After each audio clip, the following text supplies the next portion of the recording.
Bismillahirrahmanirrahim. Assalamualaikum warahmatullahi wabarakatuh.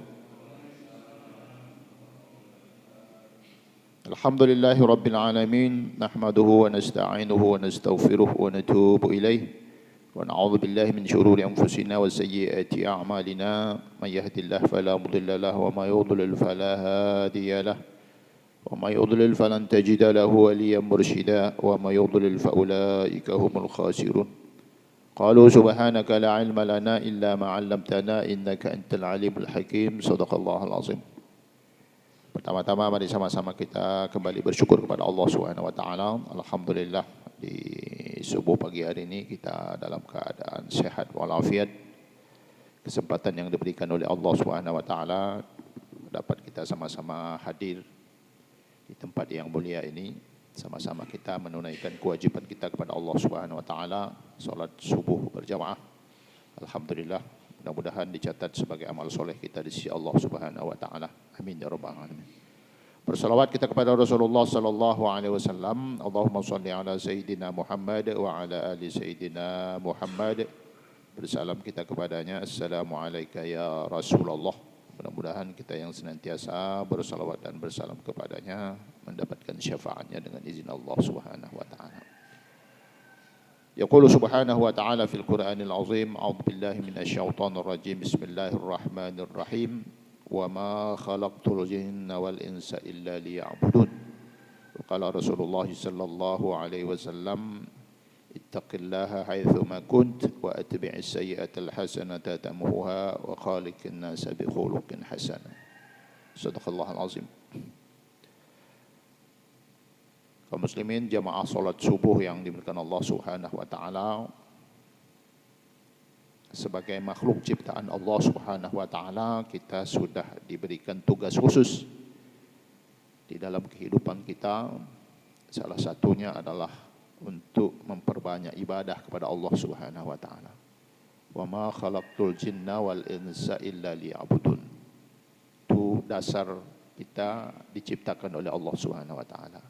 Jadi pilihan utamanya adalah bagaimana ibadah yang kita lakukan ini senantiasa banyak setiap hari.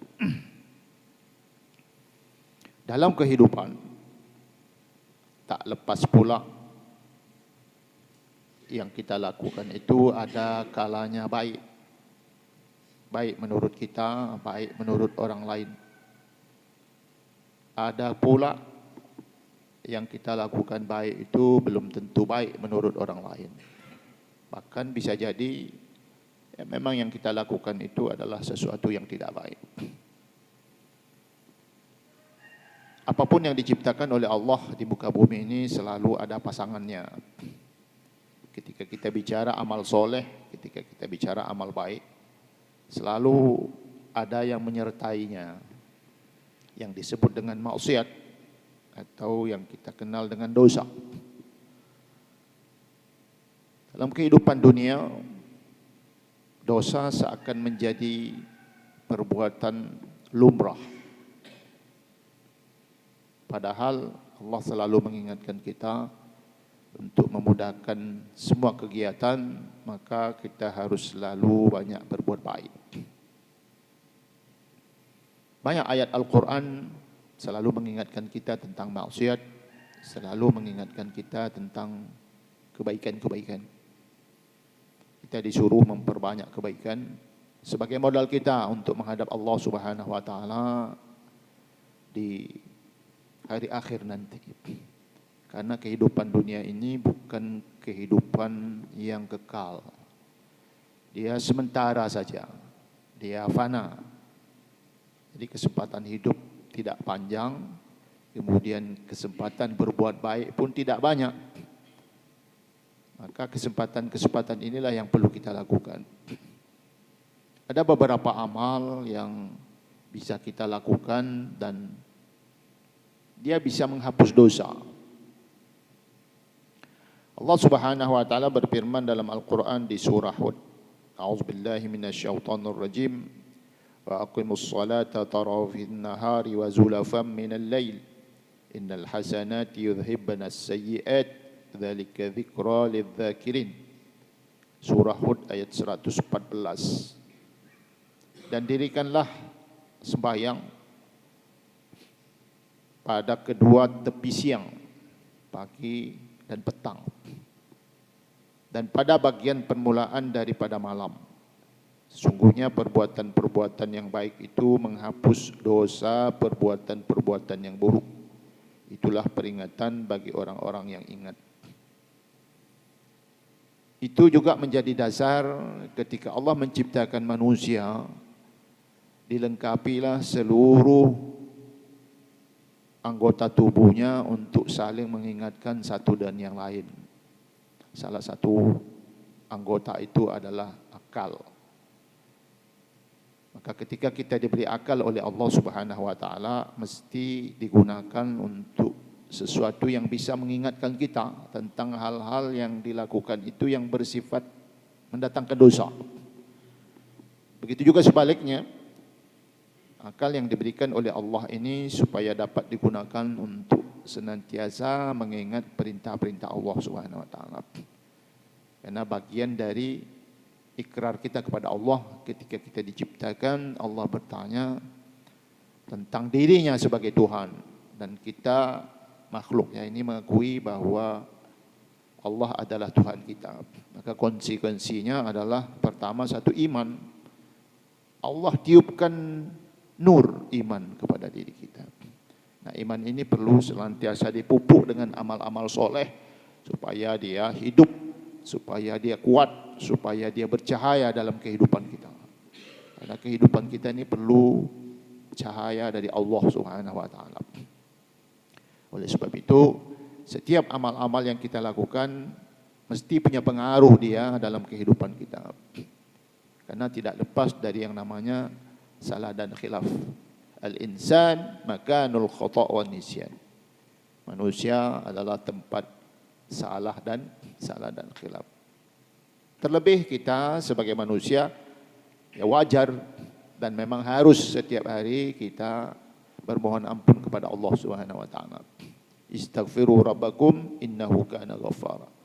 Beristighfarlah kepada Tuhanmu, pasti akan diampuni dosa-dosamu.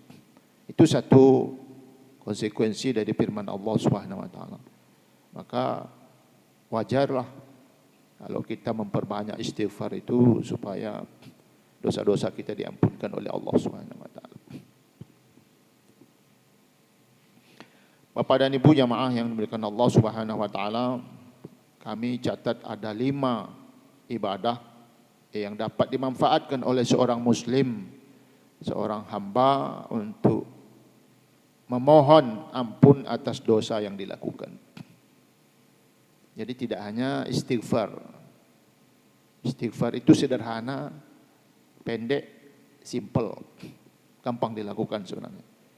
Tapi ada ibadah-ibadah lain yang bisa menopang kita, dan kesempatan itu terbuka.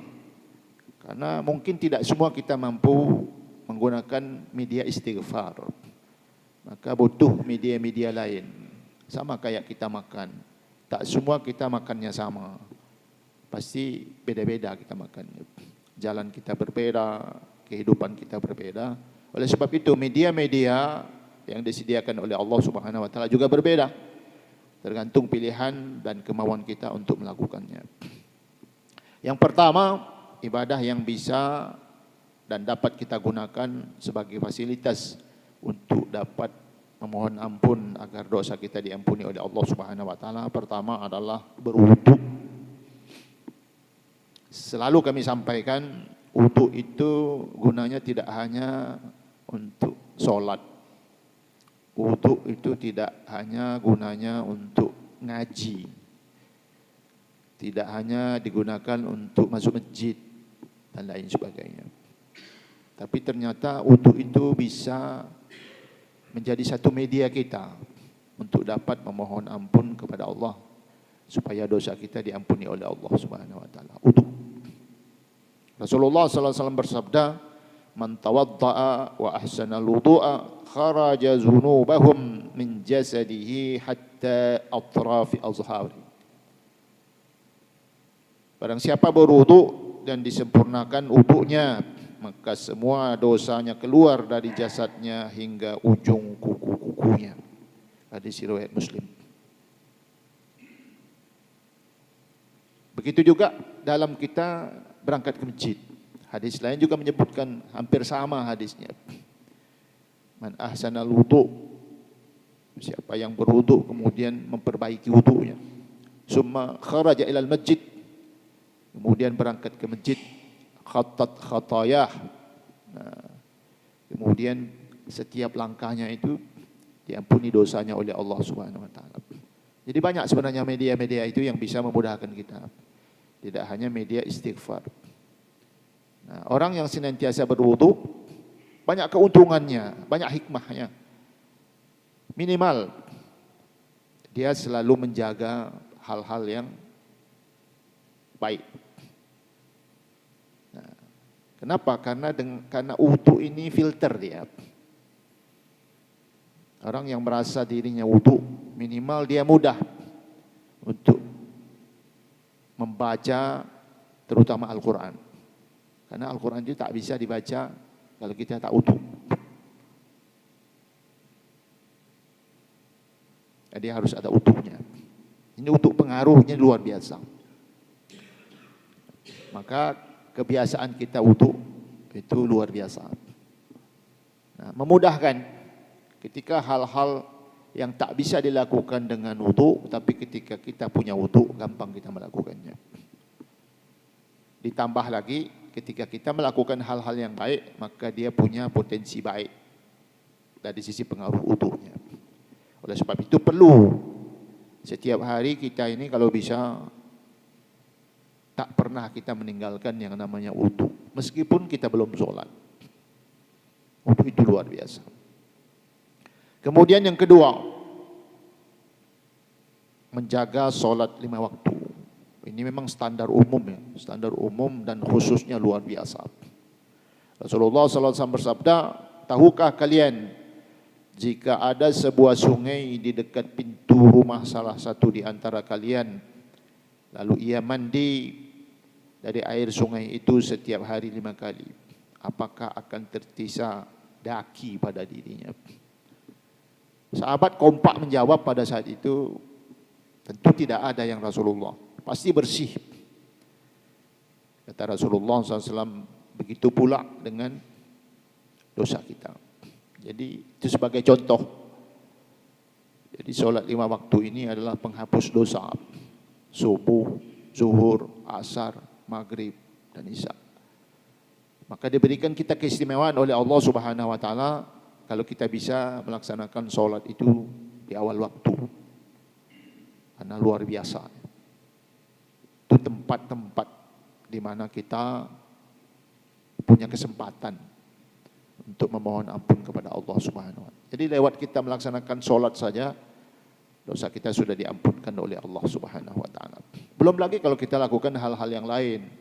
Biasanya setelah sholat kita berzikir, kita berdoa. Itu juga bagian dari kita memohon ampun kepada Allah Subhanahu wa taala. Tapi sholat itu sendiri sudah di dalamnya penuh dengan doa-doa, penuh dengan kalimat-kalimat yang baik, penuh dengan hal-hal yang positif buat tubuh kita, buat diri kita dan lain sebagainya. Bahkan orang yang rutin dan dapat menjaga sholatnya di awal waktu, kemudian ibadah sholatnya sempurna, bacaan, gerakan dan lain sebagainya, sudah pernah diteliti, itu menyehatkan. Orang yang sholatnya teratur, dia jauh lebih sehat dari orang yang sholatnya tidak teratur untuk tubuhnya. Kenapa? Karena pergerakan sholat itu bagian dari olahraga sebenarnya. Tapi dia punya makna luar biasa karena berkaitan dengan Allah Subhanahu wa taala. Maka oleh sebab itu syukur, alhamdulillah kita ini masih bisa sholat subuh kita bisa berjamaah, sholat zuhur kita bisa berjamaah, sholat asar kita bisa, maghrib bisa dan lain sebagainya. Belum lagi kadang-kadang nanti kita tambah lagi dengan sholat-sholat sunnah. Sholat sunnah luar biasa. Kalau kita urut sholat fardu dan sholat sunnah dari mulai subuh sampai isya, kalau mampu kita lakukan seluruhnya, tak ada kesempatan yang lain untuk bekerja. Tak ada kesempatan untuk bekerja. Habis untuk habis untuk ibadah. Solat sunnah sebelum subuh, kemudian solat subuh, kemudian solat isyraq, kemudian solat duha, kemudian solat rawatib sebelum zuhur, kemudian solat zuhur, kemudian rawatib ba'da zuhur, kemudian solat sunnah sebelum asar, kemudian solat sunnah sebelum maghrib, kemudian solat rawatib setelah maghrib, kemudian solat sunnah sebelum isya, kemudian solat isya, kemudian solat ba'diyah atau solat rawatib setelah isya, kemudian solat malam, solat witir, dan setiap masuk masjid kita solat tahiyatul masjid. Kalau itu kita urut dan bisa kita lakukan, tak ada waktu kita kerja sebenarnya. Untuk memenuhi kebutuhan kita terhadap Allah saja udah habis waktunya. Tapi Allah masih sayang sama kita. Diberikan waktu, ada space-nya untuk kita mencari nafkah. Jadi tidak melulu dalam ibadah. Tapi kalau kita tekun dengan ibadah saja, kesempatan bekerja itu sedikit. Itu sudah menjadi bukti ketika kita taat kepada Allah Subhanahu wa taala. Seluruh kebutuhan kita akan dicukupkan oleh Allah Subhanahu. Pasti dicukupkan oleh Allah Subhanahu wa taala. Apalagi kalau ditambah. Kenapa? Karena ketika kita diciptakan oleh Allah Subhanahu wa taala pas 120 hari. Ketika Allah menyiapkan roh pada jasad janin, sekalian ketentuan rezekinya sudah dicatat oleh Allah Subhanahu wa taala. Jadi kalaupun kita tak kerja, katakanlah hanya ibadah saja, dari yang kita sebut tadi, dari mulai sebelum subuh sampai kembali sebelum subuh lagi, rezeki kita itu sudah ada sebenarnya. Kalau hanya sekedar cukup untuk hidup, makannya sudah ada, minumnya sudah ada, dan lain. Kenapa? Karena Allah sudah siapkan semua. Adapun yang kita kerja ini dari mulai jam 8, pulang jam 4 sore, pulang jam 5 sore, pulang jam 6 sore, pulang jam 7, pulang jam 8, yang tak pulang-pulang, kerja terus. Itu tambahan aja. Wa iz ta'adzana rabbukum la in syakartum la azidannakum wa la in kafartum inna. Itu tambahan-tambahan. Kita cari tambahan. Makanya tak sama dapat tambahannya. Ada orang dapatnya lebih, ada orang dapatnya sedikit, ada orang dapat sedang. Tapi yang ditetapkan oleh Allah ketika kita berumur 120 hari itu sama dapatnya. Yang tak sama itu tambahan. Kenapa? Karena masing-masing obsesi kita beda.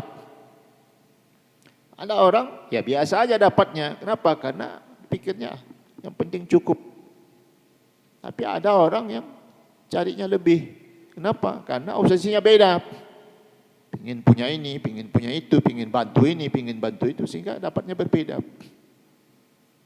Maka tambahan itu dapat atau tidak, sedikit atau banyak, tergantung obsesi kita ini mau ngapain dari ibadah itu. Kalau hanya sekedar untuk cukup makan ketika hidup saja dengan ibadah, itu sudah cukup sebenarnya. Satu contoh yang perlu kita lihat misalnya orang gila. Orang gila itu tak kerja dia. Bahkan ibadah pun tidak. Tapi dia dapat makan. Dia dapat minum. Kenapa? Karena sudah ada rezekinya dari Allah Subhanahu wa taala. Meskipun dapatnya lewat tangan orang lain. Itu satu gambaran kecil saja. Apalagi kalau kita kerja, pasti dapat yang lebih. Kemudian yang ketiga, ibadah yang bisa kita gunakan untuk memohon ampun agar dosa kita diampuni oleh Allah Subhanahu wa taala adalah bersedekah. Rasulullah SAW bersabda, hasad itu menghilangkan pahala kebaikan sebagaimana api memakan kayu bakar, sedangkan sedekah itu menghilangkan dosa sebagaimana air memadamkan api. Sedekah itu satu sisi positif yang lain ya, dari positif-positif yang ada dari sedekah.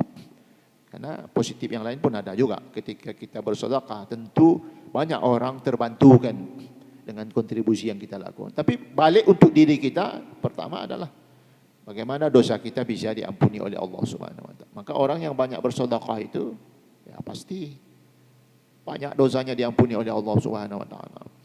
Dan sedekah itu tidak selalu dalam bentuk barang. Tidak selalu dalam bentuk nominal. Sedekah itu bisa dalam bentuk dosa, dalam bentuk doa.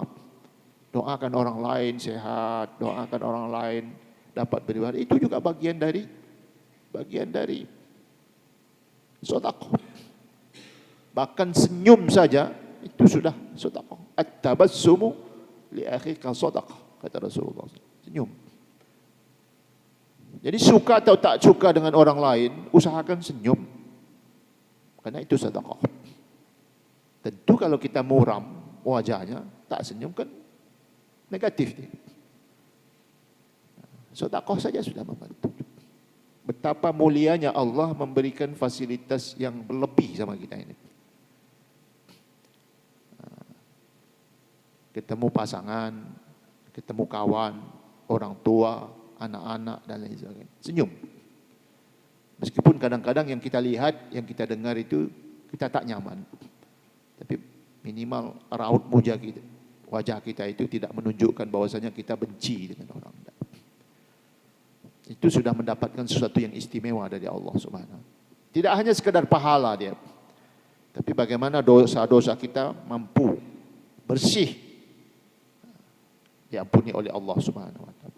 Di hadis yang lain Rasulullah sallallahu alaihi wasallam bersabda, sedekah yang diberikan dengan diam-diam itu menghilangkan murka Allah Subhanahu wa taala.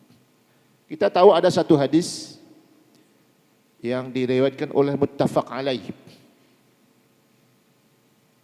Sab'atun yuzilluhullahu fi zillihi yawma la zilla illa zilluh.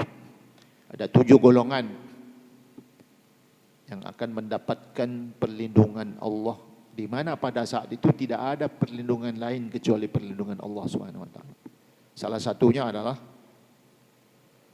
rajulun yatasaddaq biyaminihi la ya'rifu shimalihi. Seseorang yang bersedekah dengan tangan kanannya tapi tangan kirinya tidak tahu. Itu yang disebut dengan bersedekah diam-diam. Yang tahu dia saja dengan Allah Subhanahu wa taala. Itu menghilangkan murka Allah. Kenapa? Kalau Allah tidak marah, Allah sayang, selesai urusan. Apa yang kita inginkan pasti dikasih oleh Allah Subhanahu. Nah, sekarang pertanyaannya, kenapa masih banyak permintaan kita, keinginan kita yang belum dikabulkan oleh Allah? Nah, barangkali itu jawabannya. Salah satu jawabannya di situ. Nah, kita jarang bersedekah sembunyi-sembunyi. Yang ada sedekahnya selalu ditampakkan. Memang di sisi lain dibolehkan untuk mengingatkan orang-orang yang bakhil.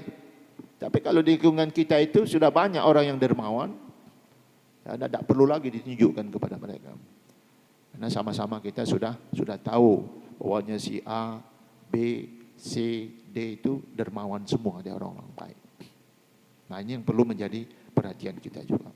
Kemudian yang keempat, amal ibadah yang mampu kita gunakan untuk memohon ampun kepada Allah Subhanahu wa taala atas dosa-dosa kita adalah berpuasa.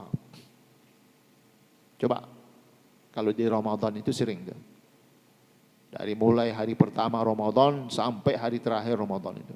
Selalu diulang hadis Rasulullah SAW. Man shoma Ramadana imanan wa ihtisaban ghufira lahu ma taqaddama min dzambi.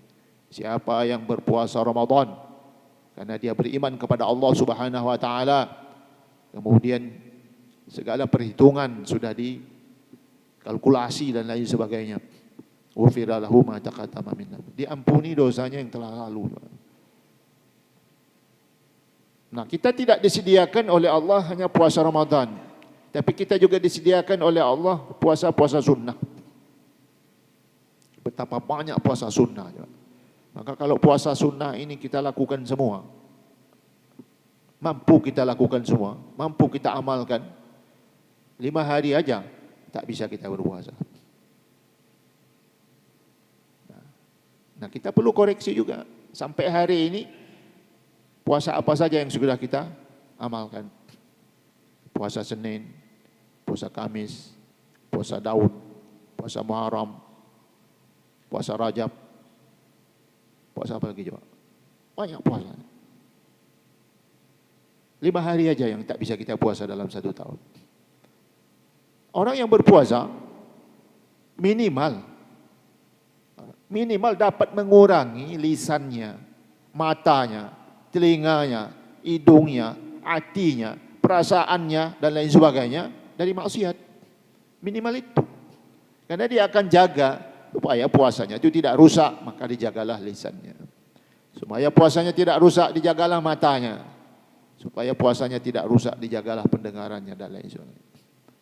Karena kalau dia mengucapkan yang tidak baik, mendengar yang tidak baik, melihat yang tidak baik, puasanya bisa rusak. Maka orang yang sering berpuasa minimal dia bisa jaga. Minimal bisa jaga. Bisa mengurangi hal-hal yang negatif.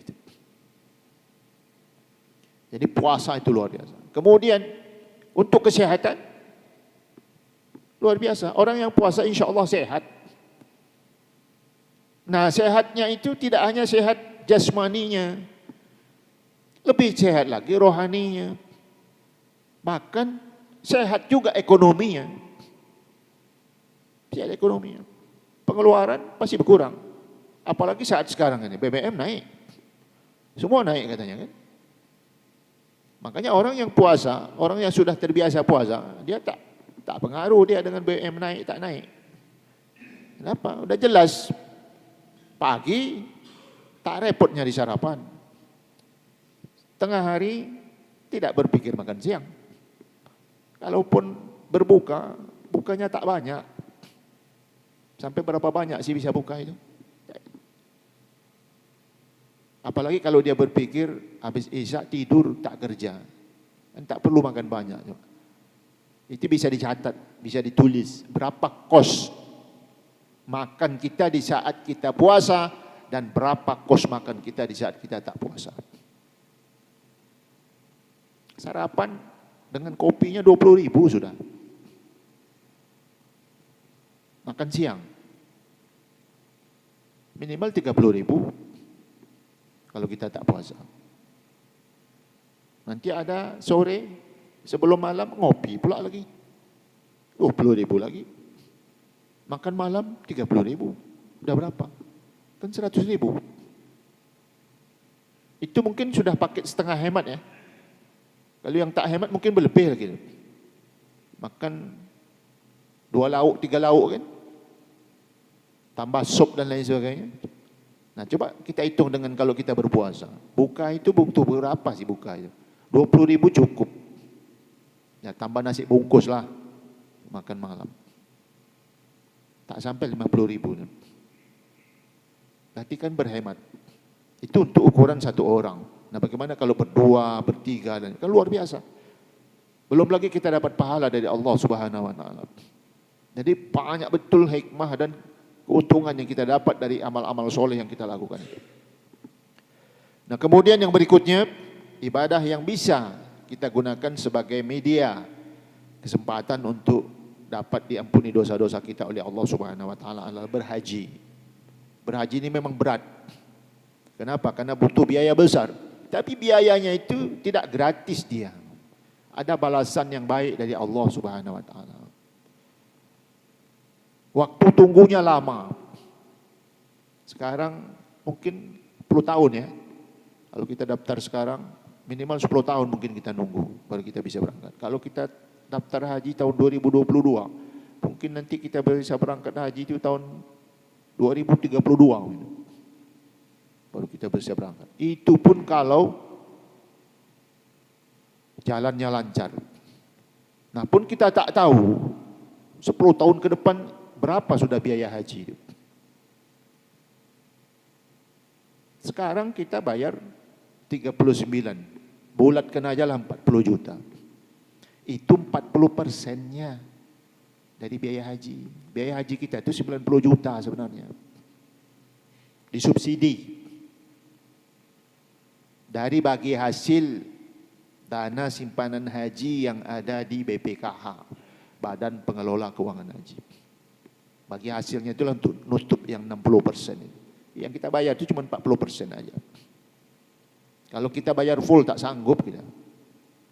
Entah kapan baru kita berangkat. Tapi apa keistimewaannya bagi orang yang bisa berangkat haji meskipun susah payah menunggunya, susah payah menabungnya dan lain sebagainya. Kata Rasulullah SAW, man hajj walam yarfus walam yafsuk raja'a ka yaumi walad ummuh.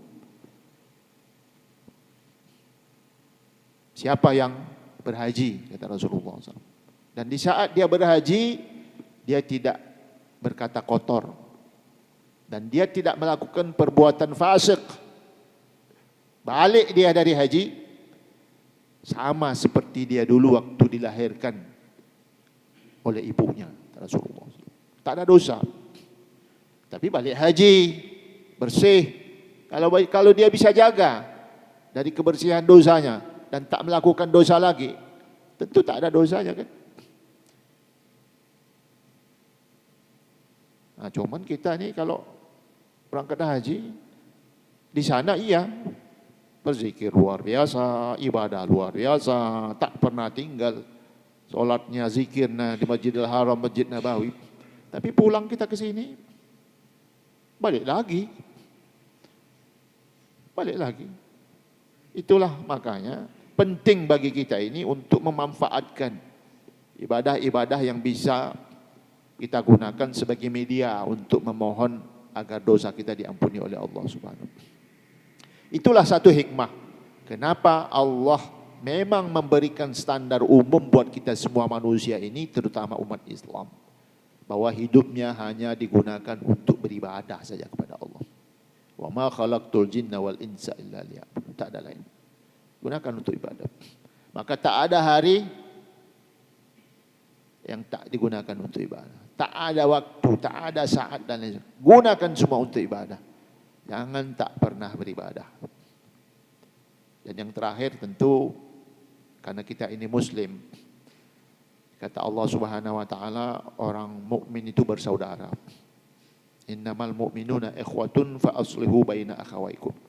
Maka saling memperbaiki, saling mengingatkan satu dan yang lainnya. Kalau kita mampu 5 waktu datang ke masjid, ajaklah kawan kita yang belum sanggup 5 kali datang ke masjid. Ajak. Jangan berhenti mengajak. Ajak. Meskipun belum dapat hasil. Ajak. Karena kesempatan hidup kita tak lama. Kalau kita berkaca kepada sejarah Nabi Nuh. Nabi Nuh, berapa tahun hidup Nabi Nuh? Hampir 1000 tahun hidupnya. Kita 100 tahun aja tak jamin ya. Nabi Nuh hampir 1000 tahun. Berapa orang yang dapat dia selamatkan untuk beriman kepada Allah? Sedikit, tak sampai 100 orang. Nah, apalagi kita yang peluang hidup kita ini 100 tahun belum tentu. Tentu peluangnya lebih kecil untuk mengajak orang berbuat baik. Tapi tidak boleh berhenti kita mengajak. Apa yang dilakukan Nabi Nuh itu luar biasa. Sebagai pelajaran buat kita. Beliau Nabi khusus, manusia khusus yang dipilih oleh Allah untuk menyelamatkan umat manusia. Tak banyak yang bisa diselamatkan. Itu contoh bahwasanya makhluk Allah bernama manusia ini memang luar biasa degil ya. Nabi aja tak sanggup untuk menyelamatkan semua, apalagi kita. Tapi bukan berarti dengan begitu kita pesimis. Optimisnya tetap ada. Ada media doa, ada media ibadah, ada media sedekah, ada media puasa, ada media haji dan lain sebagainya. Bisa kita katakan. Itu kesempatan kita untuk berbuat baik kepada siapapun. Terutama buat keluarga kita, keluarga terdekat. Pasangan kita, istri kita, suami kita, anak kita, orang tua kita, tetangga kita, kawan-kawan kita, jamaah kita. Itu semua saudara kita. Oleh sebab itu, mari sama-sama kita gunakan kesempatan ini. Mulailah dari sekarang. Kita tidak punya waktu untuk menunggu kapan mulai. Mulailah dari sekarang. Mulailah dari yang terkecil, mulailah dari yang sedikit.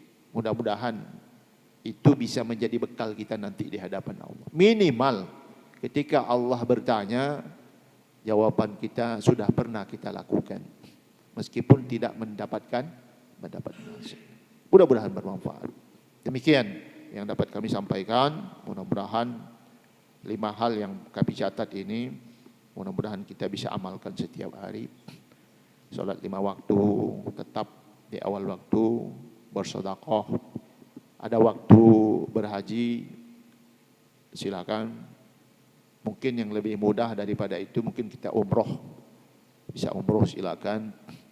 Puasa, dan lain sebagainya. Mudah-mudahan sekecil apapun usaha yang kita lakukan, insya Allah punya nilai baik. Dan mudah-mudahan itu menjadi bekal kita untuk menghadap Allah Subhanahu wa taala dengan kewajiban dan amanah yang dititipkan kepada kita selama kita masih hidup di dunia. Mari sama-sama kita berdoa kepada Allah. Mudah-mudahan hidup kita ini punya manfaat untuk orang lain. Khairun nas anfa'uhum linnas. Manusia yang terbaik adalah yang banyak amal baiknya untuk orang lain. Al-Fatihah. A'udzubillahi minasyaitonir rajim. Bismillahirrahmanirrahim. Alhamdulillahirabbil alamin. Arrahmanir rahim. Maliki yaumiddin. Iyyaka na'budu wa iyyaka nasta'in. Ihdinas siratal mustaqim. Siratal ladzina an'amta 'alaihim ghairil maghdubi 'alaihim waladdallin. آمين. حمدا شاكرين، حمدا ناعمين، حمدا حامدين، حمدا يوافي نعمه ويكافئ مزيده. يا ربنا لك الحمد كما ينبغي لجلال وجهك الكريم وعظيم سلطانك. اللهم اجعل جمعنا هذا جمعا مرحوما وتفرقنا من بعده تفرقا ميمونا معصوما ولا تجعل فينا ولا منا شقيا ولا محروما. اللهم أرنا الحق حقا وارزقنا اتباعه وأرنا الباطل باطلا وارزقنا اجتنابه. اللهم إنا نسألك الهدى والتقى والعفاف والغنى. اللهم اكفنا بحلالك عن حرامك وأغننا بفضلك عمن سواك. اللهم آتنا ما آتيت عبادك الصالحين. اللهم آتنا ما آتيت عبادك الصالحين. اللهم آتنا ما آتيت عبادك الصالحين. ربنا آتنا في الدنيا حسنة وفي الآخرة حسنة وقنا عذاب النار. سبحان ربك رب العزة عما يصفون وسلام على المرسلين والحمد لله رب العالمين. تقبل الله منكم منا ومنكم تقبل يا كريم. سبحانك اللهم وبحمدك أشهد أن لا إله إلا أنت أستغفرك وأتوب إليك. بالله توفيق والهداية والسلام عليكم ورحمة الله وبركاته.